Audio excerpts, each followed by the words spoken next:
बस विष्णु जी को इतना समझाना था। अगर इतनी सी बात वो समझ जाते तो पॉलिटिशियन से वो घबराते नहीं। अनुशासन की बात करिए, मर्यादा की बात करिए, बेल्ट की बात करिए।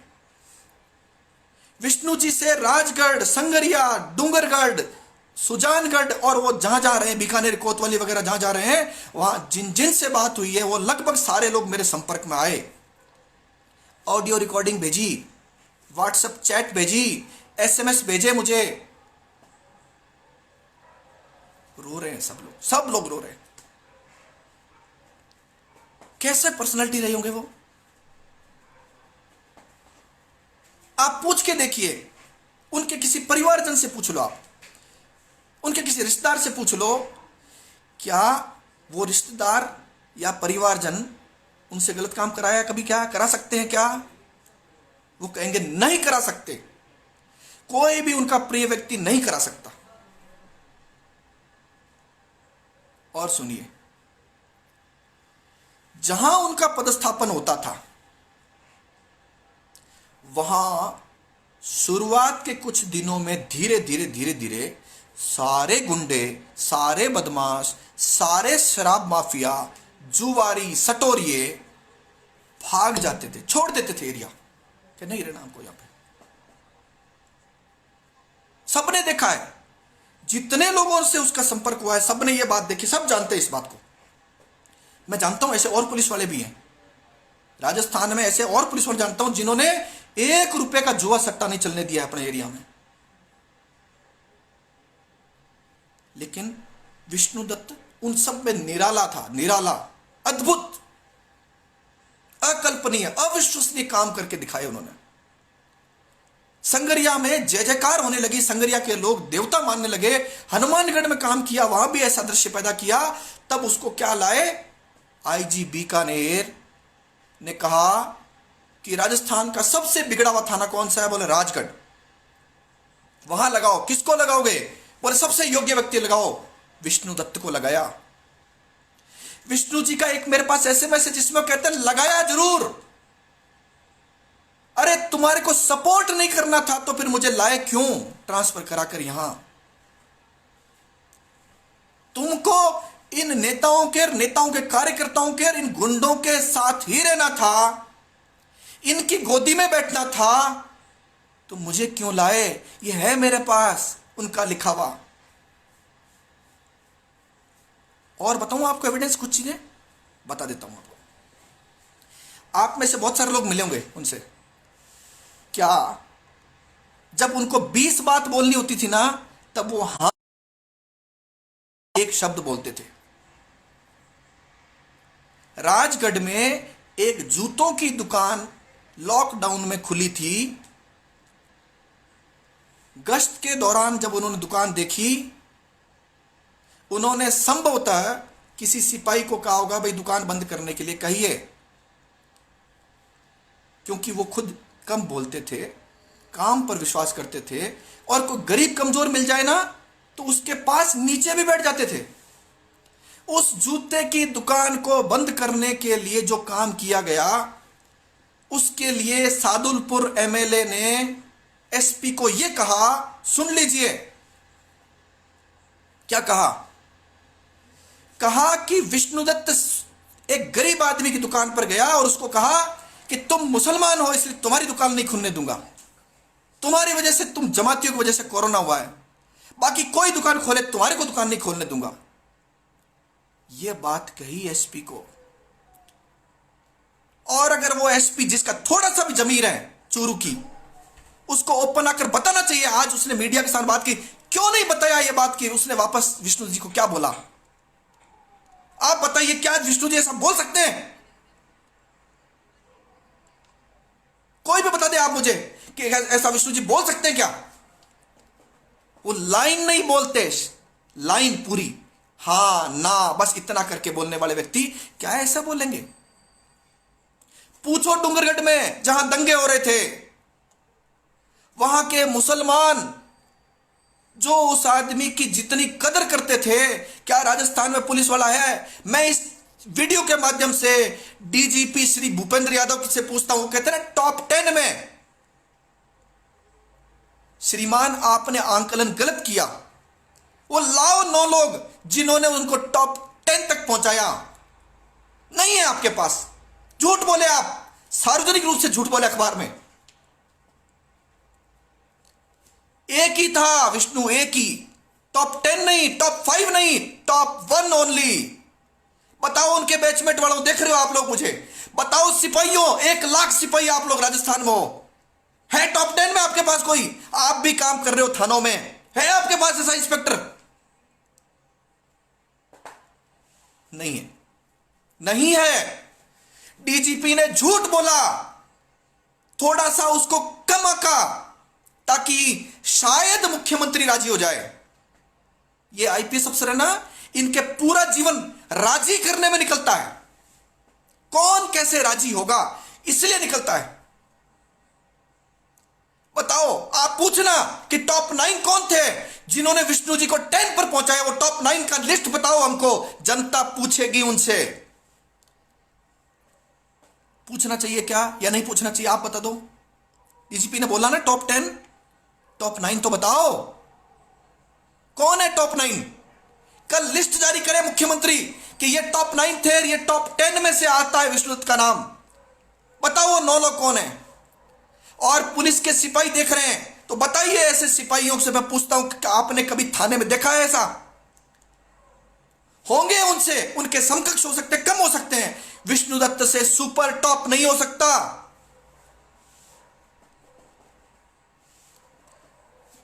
इसके बाद भी मैं चुप हो जाऊं?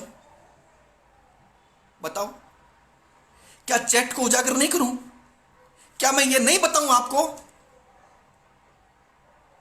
कि उनको पिछले 2 महीने में तिल तिल कर मारा गया? आत्महत्या नहीं थी वो। आप उनके रोजनाम से सार्वजनिक करिए, सरकार को कहिए सार्वजनिक करिए, जनता को पढ़ाइए कि कैसे तिल तिल कर मारा गया। 2 दिन तक बोले थाने से बाहर नहीं निकलोगे आप, थाने में रहिए। विष्णुदत्त थाने में बंद रहेगा, गश्त नहीं करेगा, जनता का भला नहीं करेगा, न्याय नहीं करेगा, सुनवाई नहीं करेगा जनता में जा करके। ऐसा है विष्णुदत्त? हुआ, उसके साथ वहां हुआ। बहुत सारे लोग बहुत सारी बातें करेंगे कि लोगों का काम बात करना है। आज नेगेटिव बात करो ना, सब सुन लेते हैं, और किसी को वो अच्छा है उस पर 100 सवाल करते हैं। ये सारी चीजें मैं आपको ऑन रिकॉर्ड बोल रहा हूं। दुर्भाग्य से जिस दिन ये घटना घटी रात को और सुबह घर परिवारजन पहुंचे, उनके ब्रदर इन लॉ है, उनके साडू जी है, उनके मौसा जी है, भाई हैं, वो सब लोग थाने में बेसुध हालात में खड़े थे और पुलिस के कई सारे लोग वहां रो रहे थे। रो भी चुपके से रहे थे क्योंकि उनको बेल्ट रोक रहा था। रोना भी जोर से नहीं है, धीरे से रोना है, पता नहीं चलना चाहिए कि कोई रो रहा है। आईजी साहब आए हुए हैं, आवाज नहीं आनी चाहिए। एसपी साहब आए हुए हैं, एडीजी राजीव शर्मा जी आए हुए हैं, रोना नहीं है भाई, आवाज नहीं आनी चाहिए, चुपके से रो। बिल्कुल देखा है कई लोगों ने, वो उस बंधन जो था उस बंधन में बंद कर रो रहे थे। और जिस कमरे में उनके साथ ये घटना घटी, वो दृश्य तो इतना हृदय विदारक था। चेहरे की चमक फिर भी नहीं गई थी उनकी, हालांकि इन लोगों ने 10 घंटे तक उनको वैसे ही लटका के रखा। मैंने देखा है, मेरे साथियों ने देखा है, पूछिए क्या चेहरे पर चमक नहीं थी उनके? उस समय भी चेहरे पर चमक थी, लेकिन उन्होंने जमीर छोड़ने की बजाय जीवन छोड़ना तय कर लिया। बस यहीं आकर के गड़बड़ हो गई, बस यहीं आकर गड़बड़ हो गई। डीजीपी साहब गए क्या वहां पर? नहीं गए, नहीं गए। यहां उनको जरूरी काम थे बहुत सारे, इसलिए नहीं गए। वो उनको लगता नहीं है, उनको लगता आज इसका बलिदान कल उसका बलिदान। ऐसे इंस्पेक्टर सब इंस्पेक्टर आते रहेंगे और हम इसी प्रकार से। पुलिस के लोगों से एक बात मैं पूछता हूं, अब वो जानते हैं, आप भी जानते होंगे, क्या है जैसे पुलिस की चद्दर फटी हुई है, छेद हो गया, क्या करेंगे, उस पर एक छोटा सा लेकर कपड़ा और उस पर कारी लगा देंगे। ठीक नहीं करेंगे, नई चादर नहीं लाएंगे, पूरे में कोई व्यवस्था ऐसी नहीं बिठाएंगे जिससे वो ठीक हो। वहां चिपका दिया, फिर दूसरी जगह फट गई, दूसरी जगह चिपका दिया, तीसरी जगह चिपका दिया। चादर पुलिस की पूरी फट चुकी है, पूरी फट चुकी है। इतने छेद हो गए, इतनी कारी लगी हुई उस पर कि पूरी चादर फट गई इनकी। किसको रोए ये लोग? है इनके पास रोने के लिए कोई? इनके खून की नसों में गुलामी का इंजेक्शन ऐसा जबरदस्त डाला है। क्या डाला बताता हूं आपको। कहते भाई यूनियन मत बनाओ, एसोसिएशन मत बनाओ, कानून में मना है। बेल्टधारी सर्विस को यूनियन बनाने का, संगठित होने का, एसोसिएशन बनाने का अधिकार नहीं है। लेकिन आईपीएस एसोसिएशन ये बनेगी भाई, आरपीएस एसोसिएशन बनेगी भाई। कौन से, अरे तुम इतना घटिया दिमाग लाते कहां से हो भाई? आप बताओ कहां से लाते हैं ये लोग? मेरा ये सवाल है, ये बहुत, आपको लगता है ना सिपाही बहुत आनंद में है, नहीं, बदतर जिंदगी जो रहा है, बदतर जिंदगी जी रहे हैं ये लोग। कैसी बदतर? अफसरों के और नेताओं के घरों पर पोचे लगा रहे हैं, कपड़े धो रहे हैं उनके। यह है पुलिस की जिंदगी। अब सवाल आता है कि विष्णु जी, जिनके स्वाभिमान को 2 महीने में हजारों बार तोड़ा गया, सैकड़ों बार तो सहन भी कर लेता वो आदमी, बहुत बहुत मजबूत व्यक्ति था। देखो, आप उनका सुसाइड नोट पढ़ो। सुसाइड नोट में भी जाते जाते उसने अपनी वर्दी की शान, अपनी वर्दी की मर्यादा, अपनी वर्दी का अनुशासन नहीं तोड़ा। बता देना चाहिए था ना, सुसाइड नोट में दर्द बताना चाहिए था ना, आज हमारे सामने होता ना क्या क्या दर्द था उनका, नहीं बताया। एसपी मैम लिखा, और उस सुसाइड नोट में भी उस लेडी को सम्मान दिया, जबकि वो जानता था कि यही एसपी मैम, जब मैं गिड़गिड़ा कर इनको कह रहा था साहब आप ये अन्याय मत करिए, ये गलत काम मत करिए, वो नहीं मानी थी। वही एसपी मैम, मरते मरते भी उसने अनुशासन और उस अपनी एसपी मैम के प्रति सम्मान का प्रदर्शन किया। ये विष्णु है, इसलिए मेरी क्षमता नहीं है उस पर्सनैलिटी के बारे में बताने की, इसलिए मेरी क्षमता नहीं है। मैं कह रहा हूं ना, लाओगे कहां से भाई?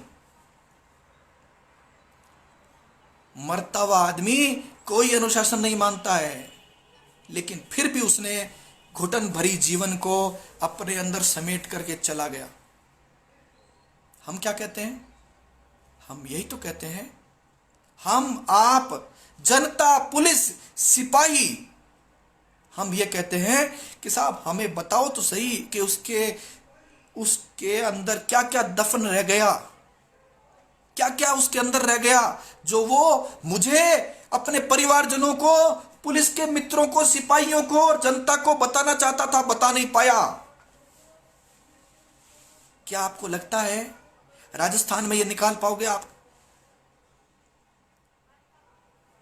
नहीं निकाल पाओगे भाई, नहीं निकाल पाओगे। ये खादी है ना, खादी बहुत खतरनाक है, बहुत ही खतरनाक है।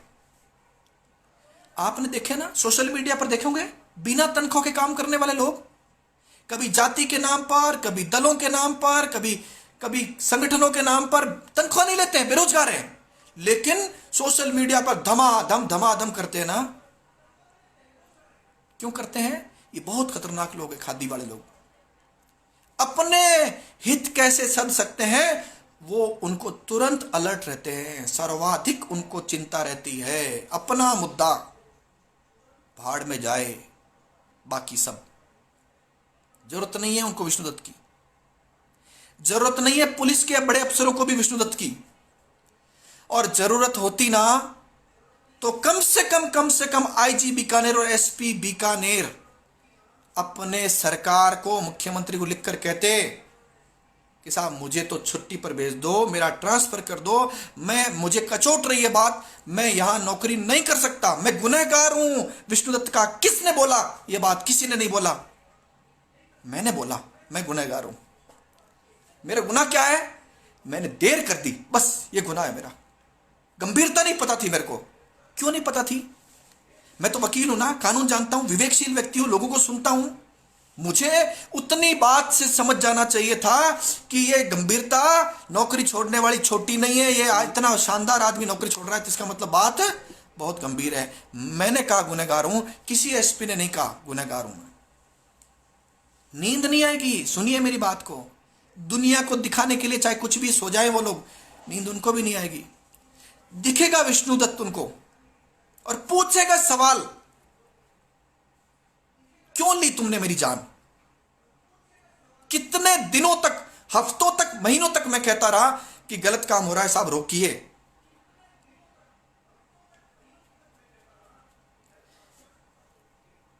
एक बात बताता हूं आपको, ऐसी चोट किसी ईमानदार या स्वाभिमानी व्यक्ति को लग सकती है, हर एक को नहीं। जैसे आप कोई चोर को यह बोलो कि साहब ये चोर है, आज तक सुना किसी के फर्क पड़ा? किसी चोर को सुना कि उसके बहुत फर्क पड़ गया हो? नहीं पड़ा ना, क्योंकि चोर को चोर कहने में फर्क नहीं पड़ता। फर्क किसके पड़ता है? जिस पर यह आरोप लग जाए कि 3.5 करोड़ रुपए विष्णुदत्त ने गबन कर लिए, जबकि 1 रुपया रिश्वत नहीं ली। राजगढ़ के उन सब लोगों से मैं मिलकर आया हूं जिन्होंने कहा कि यह कलेक्शन हमने किया था और पुलिस थाने को ठीक करके जनता के हित में जो काम किए हमने कराए। विष्णु जी को तो यह भी पता नहीं कि क्या कलेक्शन किसने दिया और क्या काम हुआ। विष्णु जी का फोन तो 4 दिन पहले तब आया और उनसे पूछा, अरे भाई तुमने किस किस से क्या लिया है, मेरे पास लिस्ट भेजो। वो लिस्ट मौजूद है राजगढ़ वालों के पास, उसकी भी जांच होनी चाहिए ना। किसी स्वाभिमानी ईमानदार व्यक्ति को जब आप कहोगे चोर, चोट लगती है, चोट लगी उसके, चोट लगी और भारी चोट लगी, थोड़ी बहुत नहीं, भारी चोट लगी, रिकवर नहीं हो पाएगा। किसको कहते? एसपी को, आईजी को, जो अपनी फील्ड पोस्टिंग को बचाने के लिए, अपने भविष्य की पोस्टिंग को बचाने के लिए नेताओं की गोदी में बैठ गए थे। मैंने आज अखबार पढ़ा, अखबार में मुख्यमंत्री के यहां पर एक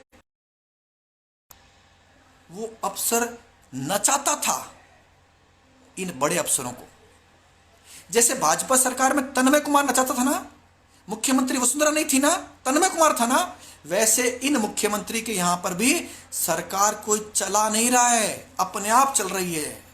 जो अपने आप ऑटो मोड पर चल रहा है उसी को चला रहे हैं श्रीमान। ऐसे कुछ अफसर वही सरकार चला रहे हैं, कोई चला नहीं रहा है, अपने आप जो चल रहा है चल रहा है, जो जिसको लूट रहा है वो लूट रहा है। कितने अनगिनत मामले, इतने बढ़िया डीजीपी क्यों नहीं बदला कर पाए? क्योंकि मुख्यमंत्री ने जिन जिन लोगों को लगा रखा है उनका काम पता क्या है? कोई सही काम कर रहा है ना उसको धमकाना। ऐसे ईमानदार लोग जहां जहां बैठे ना, पुलिस में, फील्ड में, एसओजी में और अदर जगह पर, उनको धमकाने का काम मुख्यमंत्री के ने एक आदमी को सौंप रखा है, वो आईपीएस अफसर है। तुम्हारा काम है भाई धमकाओ इनको सबको। ये सारी चीजें विष्णु जी को पता थी, सारी चीजें A to Z पता थी, लेकिन वो बेल्ट में, मर्यादा में बंधे बंधे अपना जितना, वो कहते थे कि यार मेरे हाथ से गलत नहीं होना चाहिए, बस मैंने ये तय कर रखा है, बाकी तो पुलिस जैसी है वैसी है। अब बताइए क्या मेरी कैपेसिटी है जो मैं उस पर्सनैलिटी के बारे में बोल सकूं? मेरी दाने जितनी कैपेसिटी नहीं है कि उस पर्सनैलिटी के का 1% भी आपको बता सकूं। और अनगिनत चीजें हैं, अनगिनत चीजें हैं। आप पूछिए अपने आसपास के लोगों से। और हम मांग क्या कर रहा हूं? मैं क्या मांग कर रहा हूं पता आपको? आप ये बताइए, मैं राजगढ़ समय पर पहुंच गया था, वहां पर सांसद महोदय बैठे थे, मिस्टर न्यांगली बैठे थे, बाद में राजेंद्र जी राठौड़ भी आ गए थे। आईजी साहब भी थे, एसपी साहब भी थे। रात भर वार्ता चली, परिवारजन बेसुध थे। एफआईआर किसने लिखी? क्या एफआईआर में वो सारे कंटेंट है जो साक्ष्य कहलाते हैं? क्या होने चाहिए थे? और आप किसी को तो नामजद करते। अब सवाल आता है कि रात को किसने एफआईआर लिखी? पहले मर्ग दर्ज की, फिर एफआईआर लिख ली, रातों रात सारा खेल कर लिया। और क्या समझाया? किसने समझाया घर वालों को? मैं तो मौजूद था, मुझे तो बाद में पता चला सब एफआईआर दर्ज हो गई, एफआईआर कॉपी नहीं किसी के पास। और न्यायिक जांच की बात करते हो ना, आज बहुत सारे नेताओं ने टीवी में बड़े बड़े न्यायिक जांच की बात सुन लीजिए। झुनझुना पकड़ाया आपको न्यायिक जांच का, मूर्ख बनाया नेताओं ने आपको। समझाऊं कैसे? समझो। एफआईआर दर्ज कर नहीं रहे थे पुलिस वाले, ये तो मजबूरी में मेरा स्क्रीनशॉट वगैरह जो है ओपन आ गए, इसलिए इतना शोर मचा। नहीं तो चुपचाप डेड बॉडी उतार के घर वालों को देने वाले थे, बोले अंतिम संस्कार करिए आओ। क्या झुंझुना पकड़ाया? एफआईआर दर्ज करने की बजाय चुपके से मर्ग दर्ज कर ली, संदिग्ध मौत। और मर्ग दर्ज करके, और इन नेताओं को क्या झुंझुना पकड़ाया पता आपको? पढ़िएगा। एफआईआर नहीं दर्ज नहीं हुई थी, मर्ग संख्या फला बटा 2020 की जांच की न्यायिक जांच कराने बाबत एक कलेक्टर साहब एसीएस होम को लिख रहे हैं। अरे पुलिस के मित्रों, तुम रोजाना अनुसंधान करते हो, जब एफआईआर दर्ज हो जाती है तो क्या साथ साथ में मर्ग की जांच भी पैरेलल चलेगी क्या? मर्ग किसका हिस्सा हो जाती है? एफआईआर के अनुसंधान का हिस्सा हो जाता है। कौन सी न्यायिक जांच? कोई न्यायिक जांच नहीं थी। मूर्ख बनाया नेताओं ने, पुलिस अफसरों ने आपको। आप बताओ, 174 सीआरपीसी के तहत दर्ज मर्ग, जिसकी न्यायिक जांच की बात सरकार कर रही थी, उस पर तो एफआईआर दर्ज होकर अनुसंधान शुरू हो गया। अनुसंधान कहां चलेगा? राजस्थान में चलेगा, आदरणीय मुख्यमंत्री के निर्देशन में चलेगा। आदरणीय मुख्यमंत्री कहेंगे कि इसको मुलजिम बनाना है, उसको मुलजिम बनाया जाएगा। आदरणीय मुख्यमंत्री जब मामला ठंडा पड़ जाएगा ना, साल 2 साल बाद, तब कहेंगे चुपके से इस मामले में एफआईआर पेश कर दो, कोई मुलजिम नहीं है। लेकिन आदरणीय मुख्यमंत्री इस सरकार में ही ये करके जाएंगे, अगली सरकार को नहीं छोड़े। कल को अगली सरकार मुलजिम बना दे तो, हालांकि संभावना उसकी भी कम है कि वो भी महान है, तो यह काम मुख्यमंत्री जी ने आपको लॉलीपॉप पकड़ाई, न्यायिक जांच की। अब तो समझ में आ गई न्यायिक जांच कैसी? न्यायिक जांच, न्यायिक जांच वो जिसमें मर्ग की न्यायिक जांच करेंगे, एफआईआर का अनुसंधान नहीं करेंगे। और अगर ये न्यायिक जो जांच की अगर असली बात करते तो पूरी एक कमेटी बनाई जाती जिसमें हाई कोर्ट के करंट जज जो काम कर रहे हैं उनसे सरकार निवेदन करती, संपूर्ण प्रकरण की जांच आप स्वयं करिए, तब जाकर के ये न्याय की बात होती। आपके बहुत सारे नेताओं ने यह बात समझी नहीं, मैं वहां मौजूद था। सवाल ये नहीं है, आपने अगर राजगढ़ में मुझे देखा हो तो जब मैं पहुंचा तब तो मैं जरूर एमपी साहब से वहाँ उपस्थित लोगों से मिला, लेकिन जैसे ही मीडिया की भीड़ बढ़ी ना तो मैं मेरे किनारे खड़ा हो गया, क्योंकि मुझे ये नहीं आता, मुझे किसी को राजी भी नहीं करना, मुझे वोट भी नहीं चाहिए। मैं किनारे खड़ा हो गया, सब लोगों ने मुझे देखा, मैं किनारे खड़ा हो गया। पुलिस थाने में गया, एसपी आईजी से मिला और उनको कहा जनता को मूर्ख बनाना मुझे नहीं, मुझे सब बात पता है। अरे मन में झांको तो सही, कहा मैंने आईजी के सामने, एसपी को मौजूद थे दो और लोग भी। अरे झांको तो सही, एमएलए तय करेगा कि थाने में क्या होगा, एमएलए तय करेगा जिले में क्या होगा। बोले नहीं, कोई नहीं बोला उनमें से। पूछो क्या बोले? क्या नहीं हमारे भी परिवार सदस्य हैं। अरे तुम्हारे परिवार के सदस्य? चला गया ना। क्या किया तुमने? कुछ नहीं किया, और कुछ करोगे भी नहीं तुम लोग। हम जानते हैं कुछ नहीं करोगे। यह क्या है, आपको जनता की याददाश्त बड़ी कमजोर है। नेता बोलते हैं कई बार कि जनता की याददाश्त बहुत कमजोर है, और ये भूल जाएंगे थोड़े दिनों बाद में, और भूल जाएंगे, और बाद में जो है मामले में लंबा लंबा लंबा महीनों महीनों महीनों चलता चलता सालों तक पहुंच जाएगा, और सालों तक पहुंचने के बाद मामला बंद और कोर्ट में एफआईआर पेश, और फिर कोर्ट में तारीख पर तारीख का धंधा। परिवार वाले भी तब तक थक आ जाएंगे और कुछ सब अपने अपने काम में लग जाएंगे। और सुनिए, कहा अनुकंपा नियुक्ति देंगे, दो ही तो बातें कही, न्यायिक जांच और अनुकंपा नियुक्ति। अब बताओ, अनुकंपा नियुक्ति में भी सरकार का एहसान है क्या? आप हर एक मृतक कर्मचारी को देते हो, क्यों नहीं दोगे भाई? और तुम इसको भी एहसान जताते हो सकता है दे भी नहीं, बड़ी बात नहीं है, ये लोग कुछ भी कर सकते हैं, लेकिन क्या हम झुनझुना लेकर नहीं आए वहां से? हमको सीधी एक मांग करनी चाहिए थी कि राजस्थान से बाहर कोई बड़ी संस्था जांच करे। सीबीआई भी कोई भली नहीं है, सवाल यह नहीं सीबीआई का, सवाल यह है कि यहां के मुख्यमंत्री से बाहर निकलना जांच का, बस इतना सा सवाल है। मुख्यमंत्री जी तो सीबीआई जांच के एक्सपर्ट है ना, किसी की भी सीबीआई जांच करा देते हैं, कराओ ना, तो इसमें क्यों नहीं करा रहे? पूरा राजस्थान चाहता है, पूरा राजस्थान। मेरे पास अभी अगर स्क्रीनशॉट होता तो मैं आपको वो भी दिखा देता, जिसमें लाखों लोगों ने वोट करके कहा है कि हां सीबीआई जांच चाहिए। एक पोल कराया हमने फेसबुक पर, जिसमें 99% यानी 1 लाख लगभग 8,000 लोग थे उसमें, जिन्होंने कहा सीबीआई जांच होनी चाहिए। कुछ लोगों से या तो गलती से बटन दब गए, और कुछ लोगों ने शायद यह कहा सीबीआई जांच नहीं होनी चाहिए। अब मेरा सवाल जिन्होंने कहा सीबीआई जांच नहीं होनी चाहिए, और उन नेताओं से है, उन लोगों से है कि वो बताएं कि सीबीआई जांच क्यों नहीं होनी चाहिए, क्या डर है उनको, ये बताइए। मेरी कराओ सीबीआई जांच, मेरे किसी भी मामले में आप सीबीआई जांच कराओ,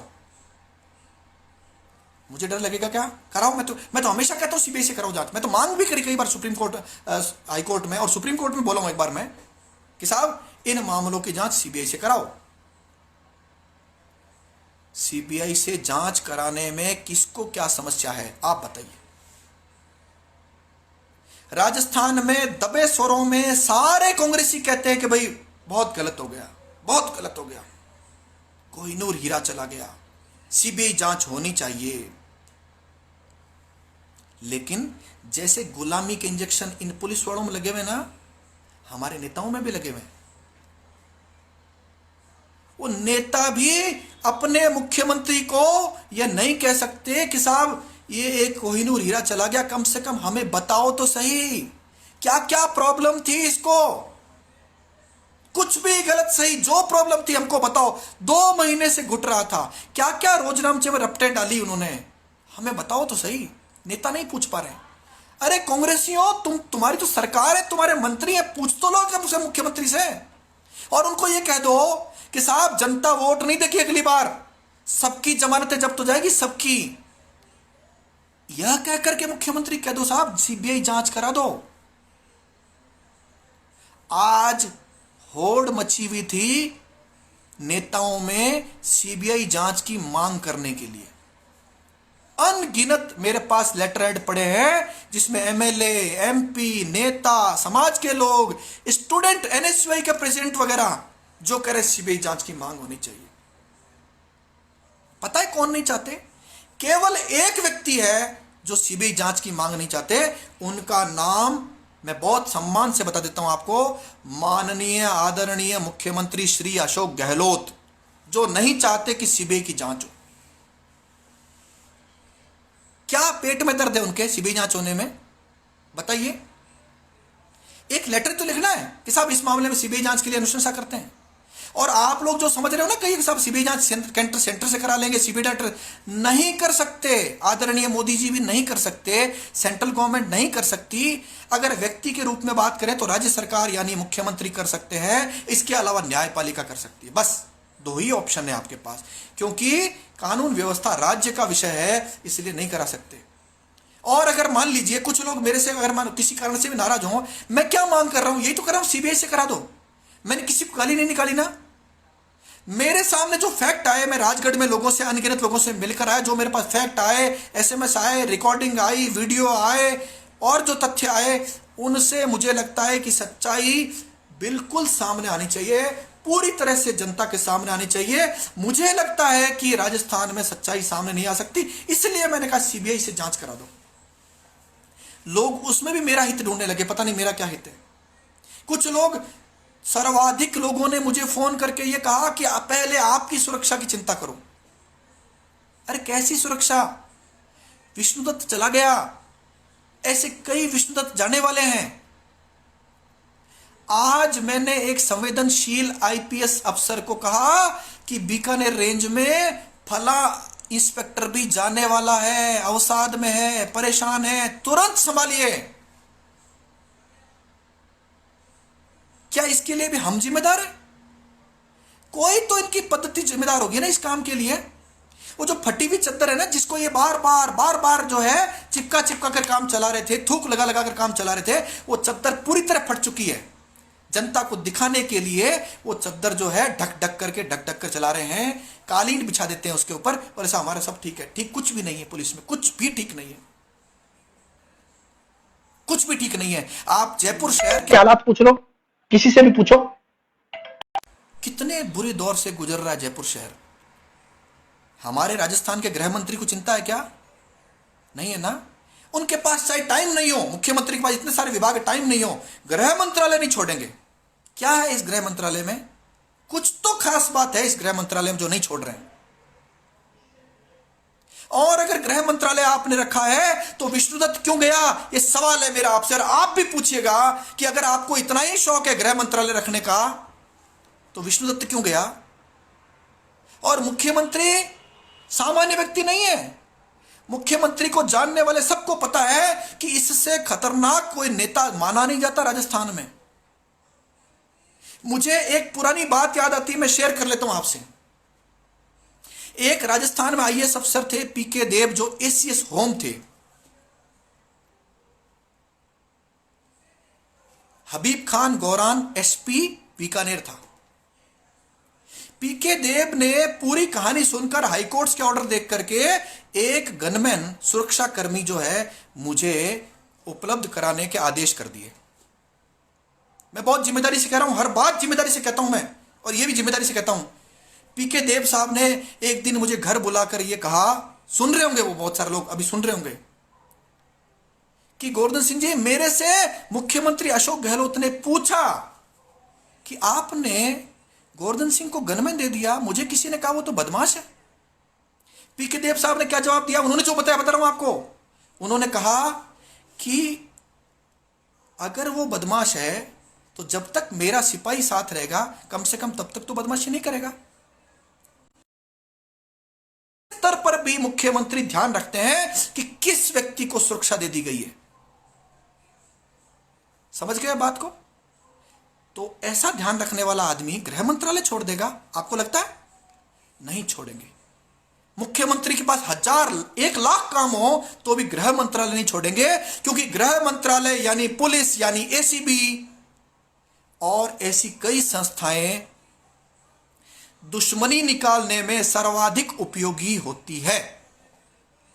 ये लोग बने ही इस काम के लिए होते हैं कि किसी की भी दुश्मनी निकालनी है तो इनसे निकलवा लो भाई, ये झूठा मुकदमा करेंगे, फंसा देंगे, डरा देंगे, धमका देंगे, कूट लेंगे, पीट लेंगे, ये इस काम में लगा रखते हैं। वो चद्दर जो फटती जा रही है ना पुलिस की, उसको नई चद्दर नहीं ला रहे हैं, कालीन बिछा देते हैं। छप जैसे ही कुछ फटा, कालीन बिछा दी ऊपर, और बड़ी चमचमाती कालीन दिखा रहे हैं साहब पुलिस। ये हालात हैं, ये बीकानेर रेंज के हालात नहीं है, पूरे राजस्थान के हालात हैं। यहां मेरे लिए एक बहुत सम्मानीय व्यक्ति डीजीपी से भी एक सवाल कर देता हूं कि आपने एक इतिहास रचा कि आपने कई पुलिस वालों को बर्खास्त करके घर भेजा, कई। इनका रिकॉर्ड बना है कि इन्होंने जितने लोगों को बर्खास्त किया है ऐसा आज तक कोई नहीं कर पाया है। लेकिन इनसे आप सवाल करिए, मैं भी करता हूं सवाल, आपने कितने आईपीएस और कितने आरपीएस अफसरों को घर भेजने में भूमिका निभाई? भेजा नहीं, भूमिका निभाई, ये बताइए। दर्द है। मुझे लगा कि भूपेंद्र जी आने से, मैंने लिखा है कई बार, लॉटरी लग गई जनता की। बात सत्य है, बहुत ऑनेस्ट है, बहुत सज्जन है, बहुत ही न्यायप्रिय व्यक्ति हैं, लेकिन व्यवस्था क्या दी? नेता हावी हैं। पूछो उनसे कि जयपुर शहर में क्या कर सकते हैं वो, कितनी चलती है उनकी, पूछिए उनसे जयपुर शहर में चलती है क्या? क्यों बैठे हैं चिपके हुए कुर्सी के? अगर उनकी एक डीजीपी के पास कोई गरीब व्यक्ति आता है और वो ये कहता है कि मुख्यमंत्री कार्यालय से बार बार फोन आकर धमका रहे हैं और वो कुछ नहीं कर पाए, एसओजी में चलने वाली तफ्तीशों में मुख्यमंत्री के यहां से निर्देश जाने लग जाए डीजीपी के बिना, मुख्यमंत्री के यहां से फाइल ट्रांसफर और डीजीपी को पता ही नहीं चले कौन सी फाइलें चली गई एसओजी में, दुर्भाग्यपूर्ण नहीं है क्या? देखो आज मैं राज खोल ही देता हूं सारे, जरूरी है ये आंखें खुलनी जरूरी है, पुलिस की भी और जनता की भी और नेताओं की भी जरूरी है। ये चिपके बैठे हैं, फेविकॉल के जोड़ के साथ चिपके बैठे हैं। मैंने दो बातें पूछी ना, डीजीपी साहब आप बताइए जयपुर शहर में आपकी कितनी चलती है? दूसरा सवाल मेरा आपसे, क्या आपकी जानकारी के बिना मुख्यमंत्री का कार्यालय सीधी फाइलें ट्रांसफर कर देता है क्या, या आपके थ्रू जानी चाहिए? क्या ऐसी फाइलें गई क्या, और अगर गई हो तो किसने भेजी? ऐसे आईपीएस ऐसे आरपीएस को आपने घर भेजा क्या? बर्खास्त करने का तो बहुत सुपर हीरो माने जाते हैं ना, भेजा आपने क्या? कितने आईपीएस को भेजा? आज जनता को बताइए कितने आरपीएस को भेजा? आपने भेजा इंस्पेक्टर को, कांस्टेबलों को, एएसआई को। फिर आप कहेंगे कि साहब मेरी डीजीपी की तो इंस्पेक्टर तक की हैसियत होती है, लेकिन मेरे फिर भी भूमिका पूछता हूं आपसे कि मान लीजिए आपने घर नहीं भेजा हो, लेकिन आपने घर भेजने की भूमिका तैयार तो आपको करनी थी ना। क्या आपके विजिलेंस डिपार्टमेंट ने किसी आईपीएस क्या सारे आईपीएस ईमानदार हैं? सारे आईपीएस ईमानदार हैं? सारे लोग एकदम बिल्कुल दूध के धुले हैं क्या? आपने कितने आईपीएस और आरपीएस अफसरों को घर भेजने के लिए फाइलें तैयार की? नहीं है जवाब उनके पास। मैं मिलने गया अभी 4-5 दिन पहले, खुद बहुत सज्जन व्यक्ति हैं, ईमानदार है, सब कुछ है, लेकिन ऐसा दृश्य अगर राजस्थान में रहा है कि जनता की सुनवाई नहीं हो पा रही है, डीजीपी साहब से मिलने जाते हैं, बोले साहब डीजी साहब से मिल लो, और वो डीआईजी तय कर देते हैं क्या करना है। क्यों? ऐसा होना चाहिए क्या? और आप में से आप ये बता दीजिए, मुख्यमंत्री के निवास पर जन सुनवाई में जितने लोग गए हों, ईमानदारी से फेसबुक पर लिखो कि मुख्यमंत्री के यहां निवास पर जन सुनवाई में गए और वहां यह काम हो गया। जनता, नेता नहीं, नेताओं को तो चूड़ी मरोड़ के जो जिनसे काम करना था वो करा लेते हैं। जनता का कितना काम हुआ? क्यों खर्चा लगा रहे हो वहां पर इतने लोगों का? जनता के टैक्स का पैसा खर्च कर रहे हो ना। जब आप हजारों जन सुनवाई में आने वालों को एक को भी न्याय नहीं दे पा रहे हो, क्यों टाइम कर रहे हो भाई आपका? कुल मिलाकर के इन सारी व्यवस्थाओं का, अव्यवस्थाओं का शिकार किसका किया? शिकार किया शेर का, विषत्व का, अनुशासन के बीच में किया। तो मैं आपसे मांग रहा हूं कि इसका तरीका क्या है। देखिए, लटछाप लोगों को कुछ न्याय नहीं मिलता है, लेने का भी तरीका है। अब हम बात कर लेते हैं कि हमको ये जानना है, आपको, मुझको, सबको, कि विष्णु जी के साथ क्या हुआ था, क्या गुंडी टूटे, ये हम जाने, हम आपका परिवार, मित्र, पुलिस सब जानना चाहते हैं। क्या आप मेरे से सहमत हैं कि सीधे ये संभव है? क्या आप मेरे से सहमत हैं कि अचलोत मुख्यमंत्री जो है हमारे, उनके अधीन चलने वाली जांच में आएगा?